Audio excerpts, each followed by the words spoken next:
पाप और पुण्य ये कुछ ऐसे कार्य है जिनका विचार हम सबके मन में सतत आता रहता है और इनकी वजह से ही हम स्वर्ग और नरक में जाने का रास्ता भी तय कर लेते हैं।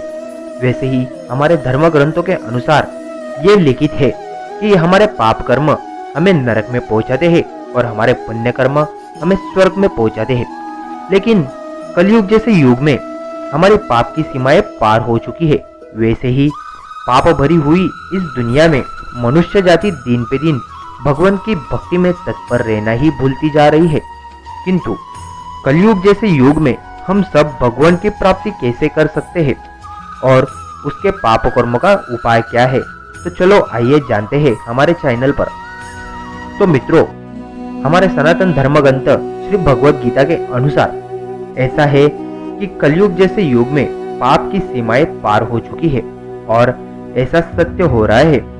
ऐसा भगवद गीता में लिखित है कि कलयुग में कली ज्यादा ताकतवर हो चुका है, जिसकी वजह से पाप कर्म बढ़ गए हैं।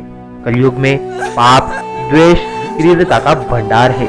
इस युग में धर्म कार्य और पुण्य कार्य ये कम हो गए हैं।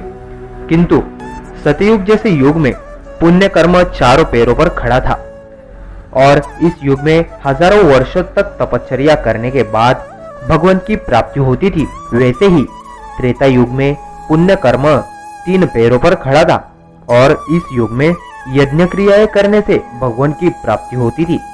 उसी प्रकार द्वापर युग में जब पुण्य कार्य की 2 ही पैरों पर खड़ा था, तब पुण्य और पाप आधे आधे हो गए थे। ये वैसे ही इस युग में भक्ति पूर्वक पूजा पाठ का कार्य करने से ही भगवान की प्राप्ति हो जाती थी।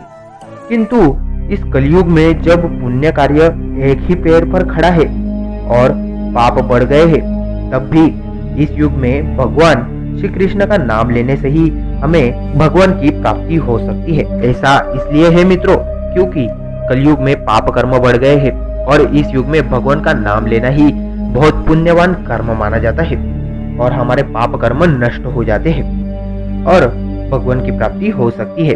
बस हमें यही नाम पूर्ण भक्ति भाव से लेना है।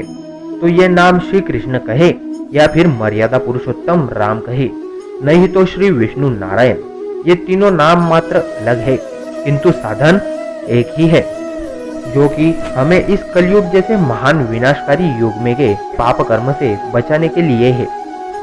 मित्रों, श्री राम की भक्ति ही एकमात्र उपाय है। जो भी कोई इस उपाय को अपनाता है उसे भगवान श्री हरि की प्राप्ति होती है और हम कभी इस कलयुग जैसे युग में भगवान श्री नारायण का नाम लेते हैं तो वैसे ही हम आनंद से भर जाते हैं और कष्ट मुक्त हो जाते हैं।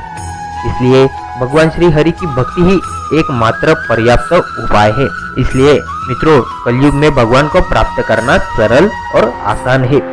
ऐसे ही वीडियोस के लिए हमारे चैनल को सब्सक्राइब जरूर कर दीजिएगा और आगे भी हम ऐसे ही वीडियोस लाते रहेंगे हमारे चैनल पर। तब तक के लिए जय श्री राम।